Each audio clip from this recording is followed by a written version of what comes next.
Damos paso a nuestro último ponente, otro ponente de un nivel espectacular, Guillermo Morales Sancho. Trabaja como asesor jurídico en Europa para ADF Internacional en Viena, Austria. Es abogado especializado en Derecho Constitucional y Derechos Humanos y lleva a cabo la defensa jurídica en Europa para promover y proteger los derechos de los padres, la libertad de expresión, el derecho de los niños a la vida y la libertad de conciencia y religión. Bienvenido, Guillermo, y atentos, que aunque sea la última, tiene mucho que decir. Muchas gracias, Isabel, por tan cariñosa presentación. Llegamos al final. Espero que hayan tomado algo de café.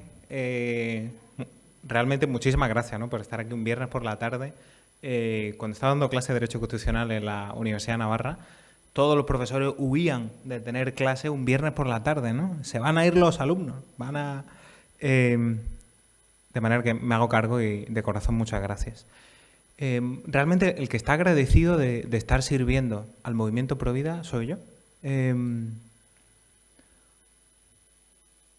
Una comparación muy sencilla, ¿no? Cualquiera de mis compañeros, ¿no?, en la Facultad de Derecho que han terminado trabajando para un gran despacho, de los que tenemos aquí en Madrid, se puede imaginar al tipo de clientes a los que tienen que defender. Tienen que responder llamadas, pues no sé, a la 1 de la mañana, se tienen que quedar...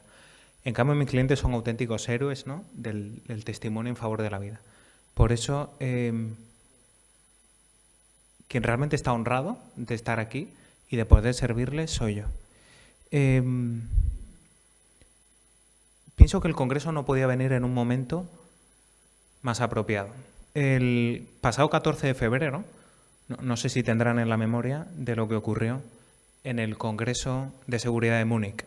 Entonces, el vicepresidente de Estados Unidos, J.D. Vance, se dirigió a todos los mandatarios europeos para advertirles de que la verdadera amenaza no era una amenaza externa, no era Rusia, no es China.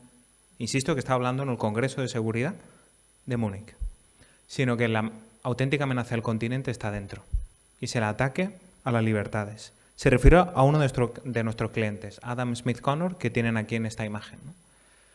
Se trata de un veterano británico que fue condenado por haber estado rezando de manera silenciosa en las inmediaciones de un centro abortista en Inglaterra, en Bournemouth.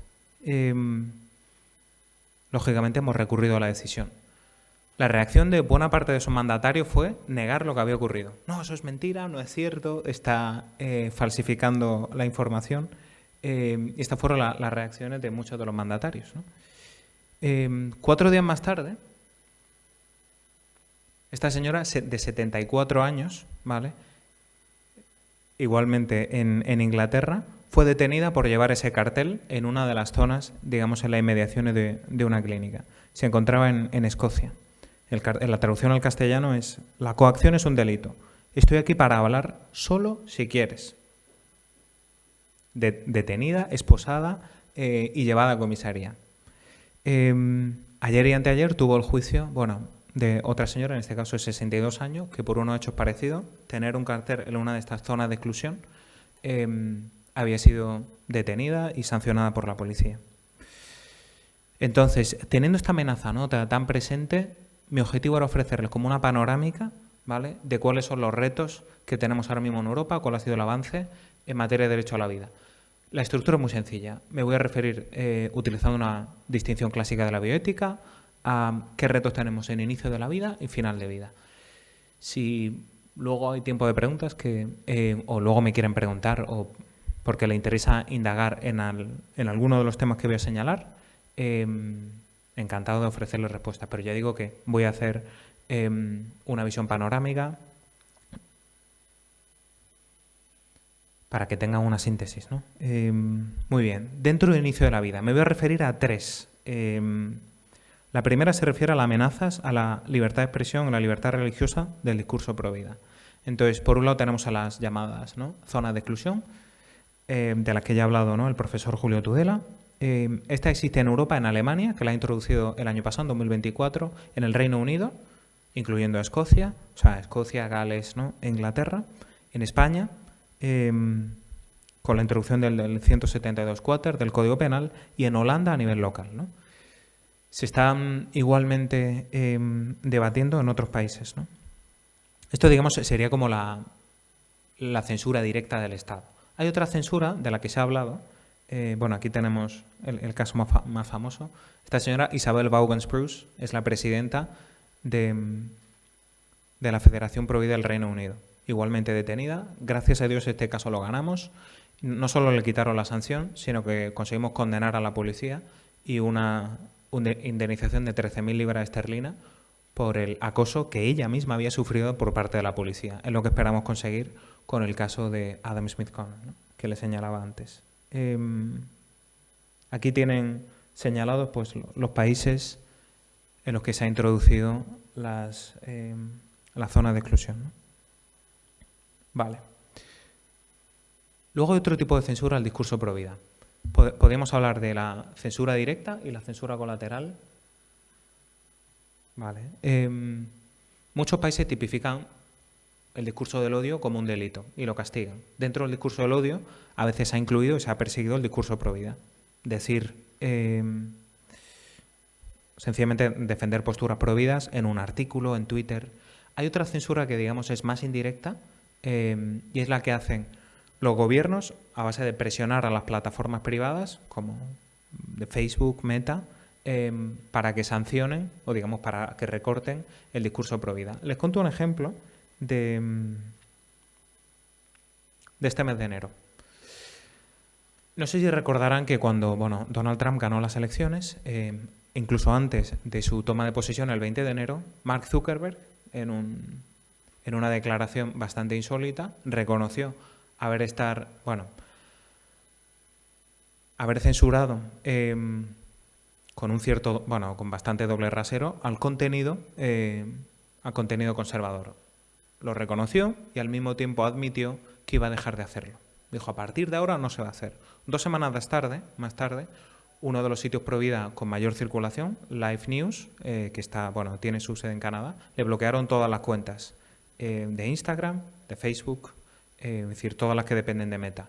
Acudieron a nosotros, a ADF, le mandamos una carta pidiéndole, predique usted con el ejemplo, ¿no? Se acaba de comprometer a no censurar a las plataformas pro vida ni a las plataformas conservadoras y pocos días después es lo que ha hecho.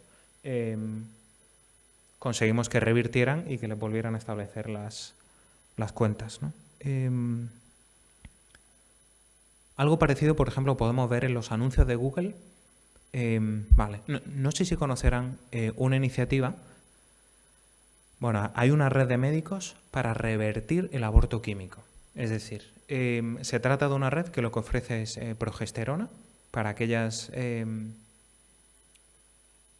madres que se han tomado la primera píldora, la mifepristona, y dentro de las 48-72 horas antes de tomar la siguiente, se arrepienten de haber abortado y quieren revertir el aborto químico. Entonces, esto existe desde hace muchos años, desde hace más de 10 años en Estados Unidos, existe también en Europa. Entonces, ¿esto cómo se puede anunciar? Entonces resulta que Google, a través de los anuncios de Google lo que ha hecho ha sido restringir, incluso prohibir, que esto se pueda anunciar, ¿no? En cambio, el aborto no tiene ninguna restricción. Se anuncia también, por ejemplo, las píldoras ilegales.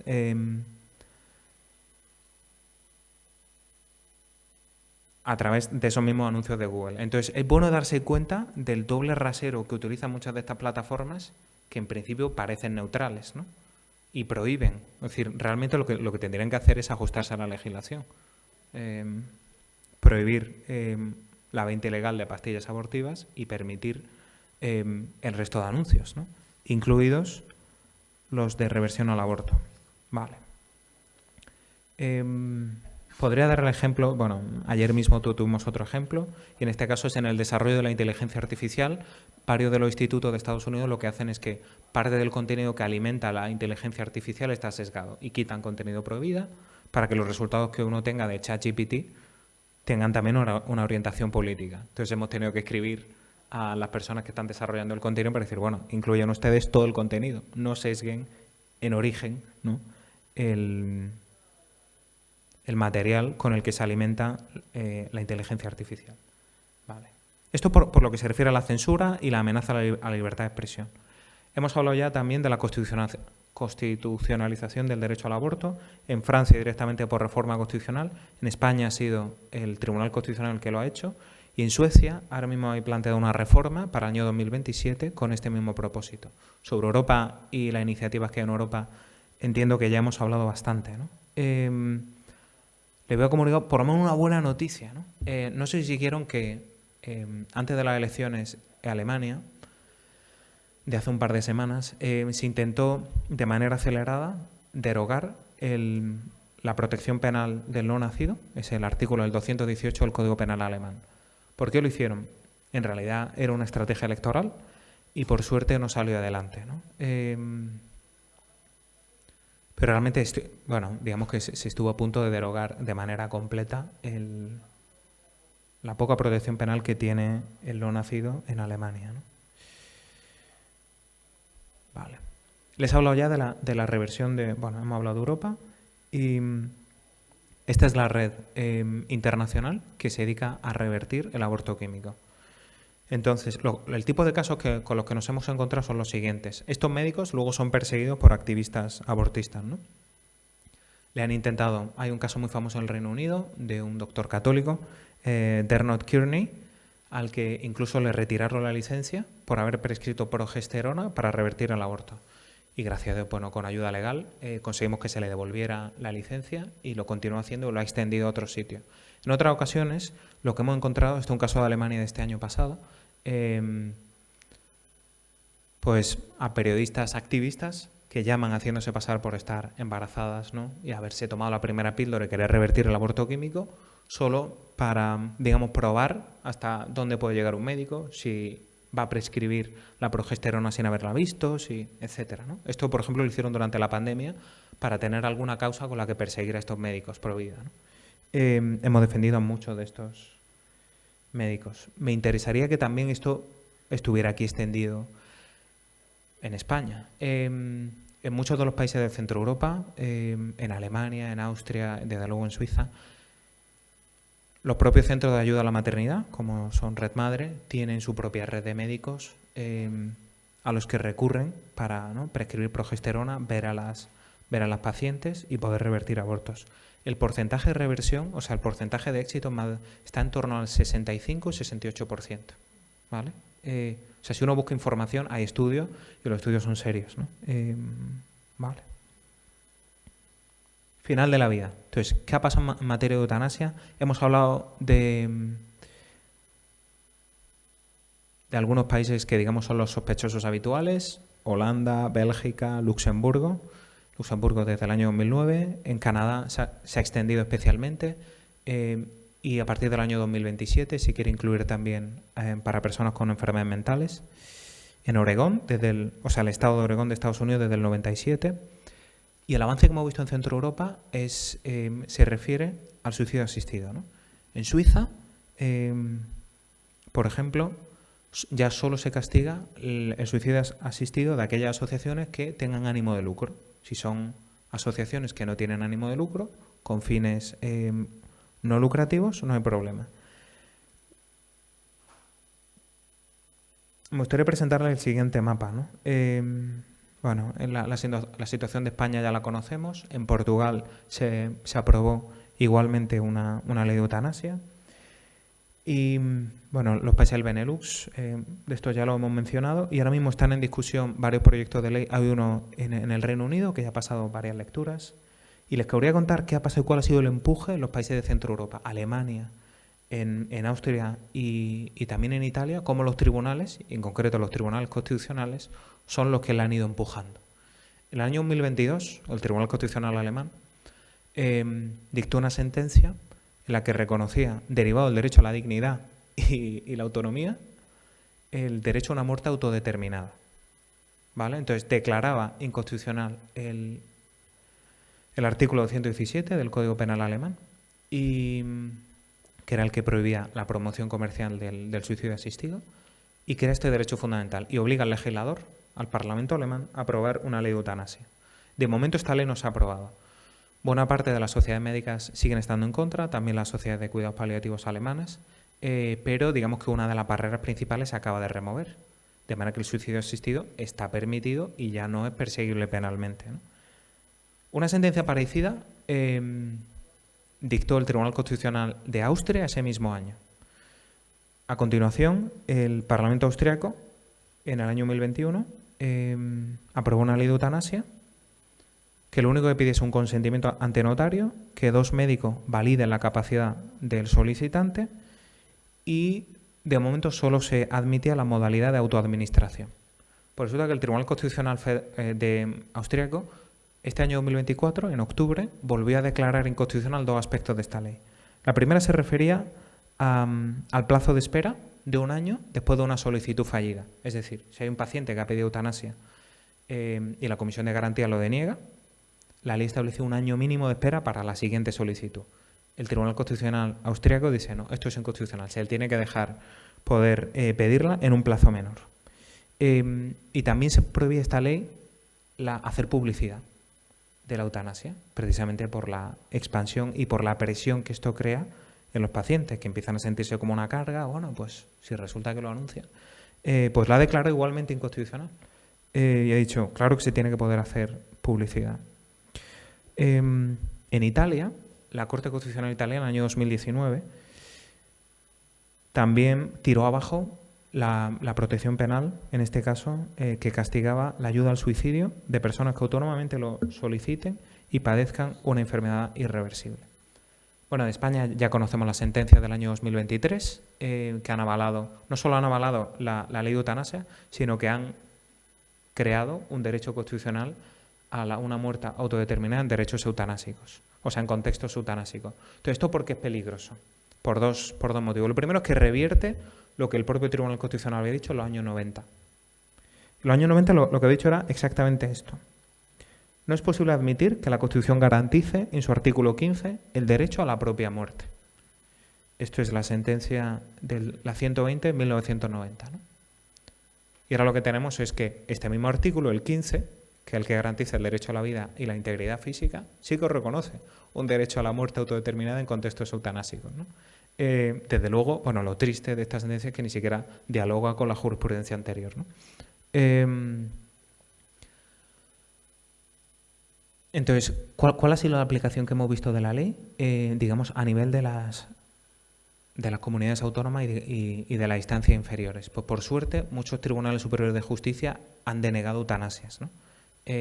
Aunque han reconocido que en España sí que está permitida para enfermedades mentales y lo permite la ley, lo que no han admitido es que valga para aquellas personas que están cansadas de vivir, ¿no? Esto es una sentencia, por ejemplo, del TSJ de Navarra. Dice así: debemos ratificar la resolución recurrida, pues la prestación contemplada en la LORE no entra en los supuestos de intenciones de suicidio basadas en personas que, sin estar gravemente enfermas ni padecer un gran sufrimiento objetivable, entienden que no tienen la vida que les gustaría y que ha llegado el momento de poner punto final. Esto no se permite. Bueno, pues por lo menos es un límite, ¿no? Bueno, ¿y hay alguna buena noticia que puede venir de Europa? Pues en este caso sí la tenemos, ¿no? Este es uno de los casos que nosotros hemos defendido ante el Tribunal Europeo de Derechos Humanos y conseguimos una condena del Tribunal Europeo de Derechos Humanos a Bélgica. Sabemos que Bélgica tiene una de las leyes de eutanasia más permisivas.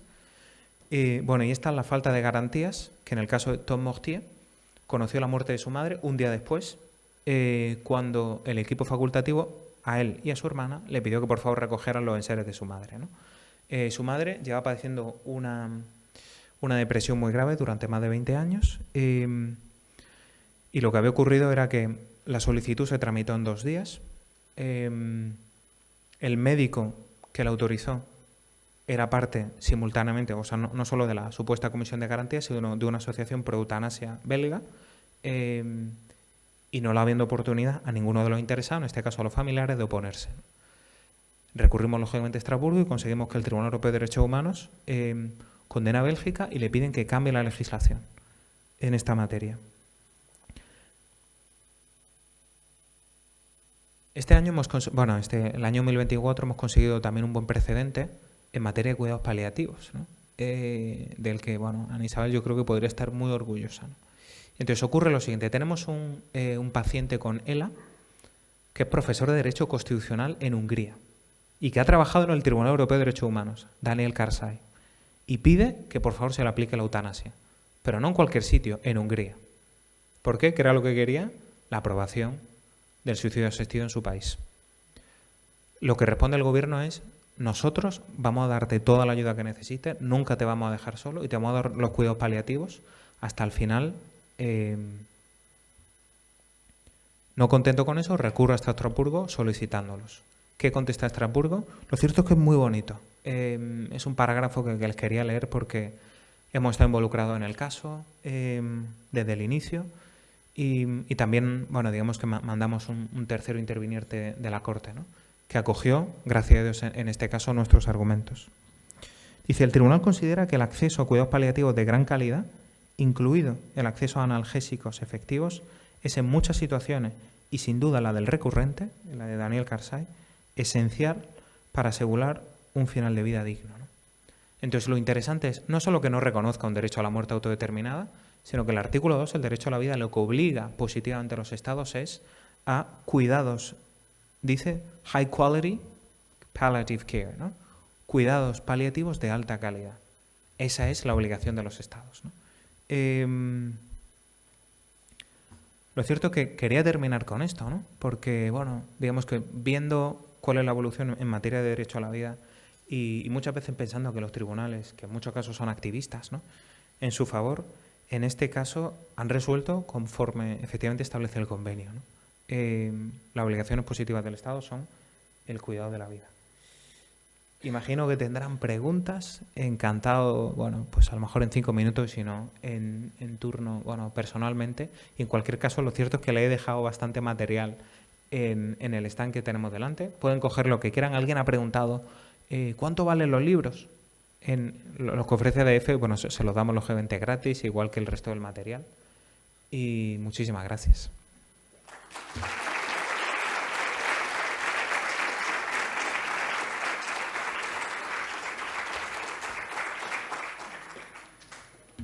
Muchas gracias, Guillermo, porque creo además que muchas de estas cuestiones se nos escapan y da mucha alegría ver a profesionales comprometidos con la defensa de la vida. No sé si alguien tiene alguna pregunta. Si no, Guillermo va a estar por aquí porque mañana nos ayudará también con la traducción de otro componente. Así que, sí, vale.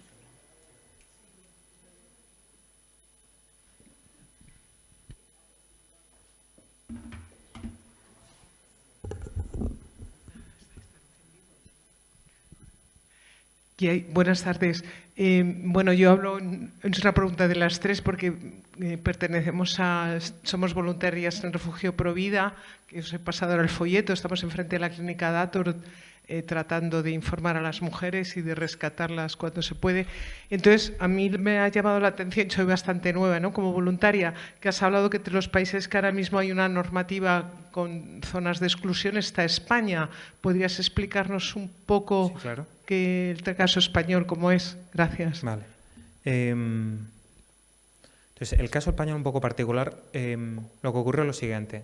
La patronal del aborto, ACAI, le pidió directamente, hizo un estudio el año 2018 hablando de que había mucho acoso supuestamente en las inmediaciones de la clínica y le pidió una legislación específica al Partido Socialista, que en ese momento tenía mayoría parlamentaria, y aprobaron una reforma en el Código Penal que crea un nuevo delito, que es el de hostigamiento en las inmediaciones de los centros abortistas. Es el 172 del Código Penal.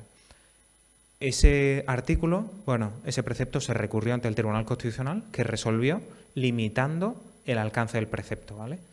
Si uno se lee el preámbulo de la ley del año 2022, habla de establecer una serie de zonas de seguridad en las que no pueda tener lugar ningún comportamiento que resulte molesto a juicios o bien del personal sanitario o bien de las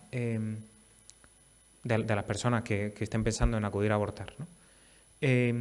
Y no solo eso, sino que además no hace falta denuncia de la persona agraviada, es decir, en este caso de la mujer que quiere ir a abortar, sino que vale la persecución, es decir, denuncia de cualquier persona o persecución directa del Ministerio Fiscal. Esto estaba pensado para habilitar la persecución, en concreto, contra las personas que de manera pacífica, en el entorno de la clínica, ofrecen alternativas. ¿Por qué? Porque, bueno, como todos sabemos, incluso antes de la última reforma, no se respetaban ni los 3 días de... ni la información obligatoria de la alternativa de maternidad, ni los 3 días de... digamos, de reflexión, ¿no? Entonces, la única alternativa real que tenían estas mujeres son precisamente los voluntarios que se encontraban en las inmediaciones. Y luego el otro dato, que lo cierto es que cuando lo leí a Abby Johnson, pues a mí personalmente me removió, ¿no? Es un dato interno que daba Planned Parenthood de sus clínicas después de estudios de muchos años. Cuando había voluntarios que de manera pacífica o estaban rezando o dando apoyo o información en las inmediaciones de la clínica, el 75% de las citas que tenían se cancelaban. Y sin ninguna explicación y sin ninguna llamada. 75%. Por tener a gente rezando en las inmediaciones de una clínica, o sea, de un centro abortista. Y esto es a lo que realmente le tenían miedo, económicamente. Si no se fían del dato, está en The Walls Are Talking, que es el libro que ella escribe, lo recoge. Pues ya cuando Abby Johnson estaba trabajando para Planned Parenthood tenía los reportes económicos. Entonces, son gente que les molesta, ¿no? Lógicamente, para aquellas personas que sean de fe, dirán, bueno, pues es que resulta que tienen más fe, ¿no? El contrario, ¿no? En el poder de la oración que muchas veces nosotros mismos, ¿no?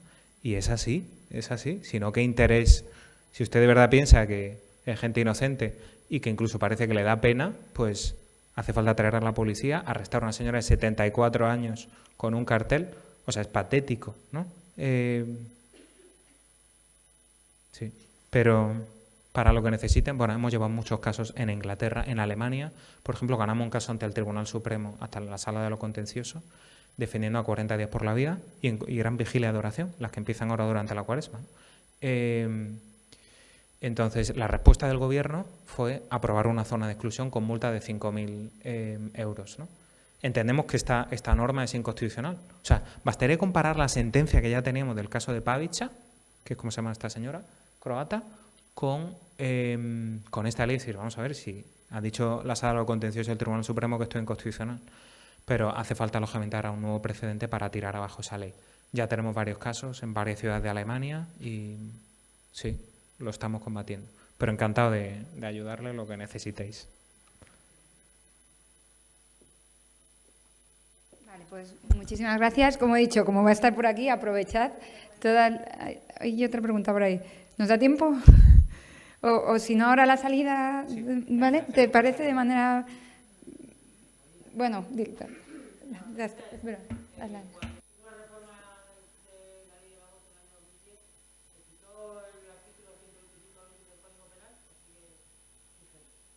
Y se metió en sanidad, que es lo que se... O sea, perdón, lo que es... A ver, ha habido varias reformas, ¿no? Tenemos la del 85, 2010, sentencia del Constitucional y... Vale. Entonces, lo que hizo fue sacar parte